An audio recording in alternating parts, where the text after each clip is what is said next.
Amis du jour, chalutations. Pour les petits nouveaux, moi c'est Sekhmet et je vous souhaite la bienvenue dans mon podcast littéraire. Dans mon émission, je vais tenter 3 fois par semaine de vous donner envie de découvrir des livres de tout poil, récents et moins récents. Alors, si ça vous tente, c'est par ici la suite. Aujourd'hui, je vais vous présenter Le Restaurant des Jours Heureux de Murray Yoko, publié aux éditions Nami.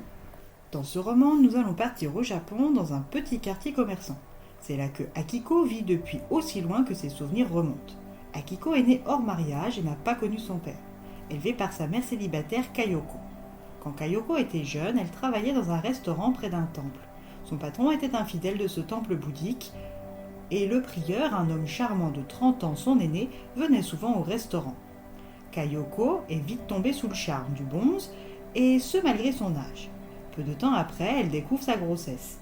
L'homme ne peut l'épouser ni reconnaître l'enfant car il est déjà marié et père de 2 fils. Mais il va prendre soin de son enfant financièrement. Durant la grossesse de Kayoko, il l'installe dans une maison et lui envoie une aide féminine. Après la naissance, la jeune mère célibataire décide de revendre son lieu de vie afin d'aller s'établir un peu plus loin, là où les rumeurs ne l'encombreraient pas. Elle décide d'acheter un terrain et y fait construire une maison à un étage.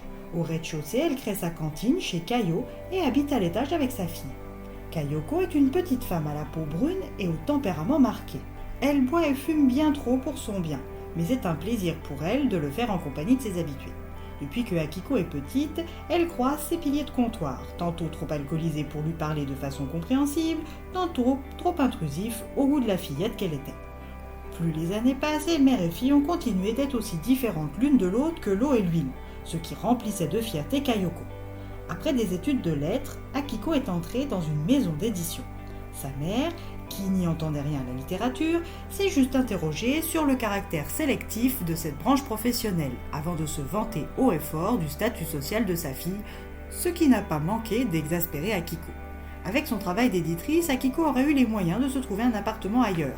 Mais la position géographique du restaurant maternel lui offrait tout le confort, retardant d'année en année son envie de déménager jusqu'à l'étouffer purement et simplement. Akiko s'épanouit dans son travail et gère de plus en plus de beaux projets, dont celui d'une chef cuisinière devenue directrice d'une école de cuisine renommée après avoir géré sa cuisine. Ensemble, elles ont publié plusieurs livres de recettes à succès. Mais si côté professionnel Akiko est une boss lady, c'est le calme plat du côté personnel. Sa mère ainsi que ses habitués lui rabattent les oreilles avec le temps qui passe et la nécessité de se marier prochainement. Une fois la quarantaine atteinte, Akiko a été libérée de cette pression omniprésente car à son grand âge, elle est définitivement tombée dans la catégorie des cas désespérés, ce qui lui convient parfaitement. Quand Akiko a eu la cinquantaine, sa mère est subitement décédée d'un accident cardiaque. Les papys du club des habitués de chez Kayo n'ont rien pu faire pour elle. À son travail, Akiko s'est vue transférée au service de la comptabilité, ce qui, à son âge, sonne le glas de sa carrière d'éditrice.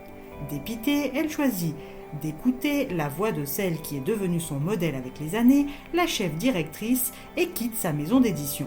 Intègre une école de cuisine et décide de reprendre le restaurant de sa mère. Elle rebaptise le lieu Ai et transforme toute l'ambiance. Fini la télé, les magazines, les bibelots poussiéreux datés, les congèles qui débordent. Elle refait la salle dans les tons neutres, clairs comme une cantine de monastère, elle choisit de la vaisselle sobre aux teintes naturelles et elle conçoit son menu autour des plats simples aux ingrédients de qualité achetés en bio ou en culture raisonnée. Pour l'aider dans cette nouvelle aventure, elle a pu compter sur le soutien et les encouragements de son mentor. Maintenant que la réouverture approche, il est temps de recruter une aide cuisinière. Après de nombreux entretiens, Akiko s'est décidée sur Shima, une jeune femme au physique impressionnant et à l'éducation irréprochable des athlètes de bon niveau. Les 2 femmes se sont tout de suite bien entendues derrière les fourneaux et aussi devant, ce qui permet à Akiko d'aborder ce nouveau chapitre de sa vie plus sereinement. Maintenant reste à savoir si son concept d'une soupe, d'un sandwich, d'une salade et d'un fruit pour 1000 yens marchera. Alors pour le savoir, il vous faut lire les aventures d'Akiko, Taro et Shima.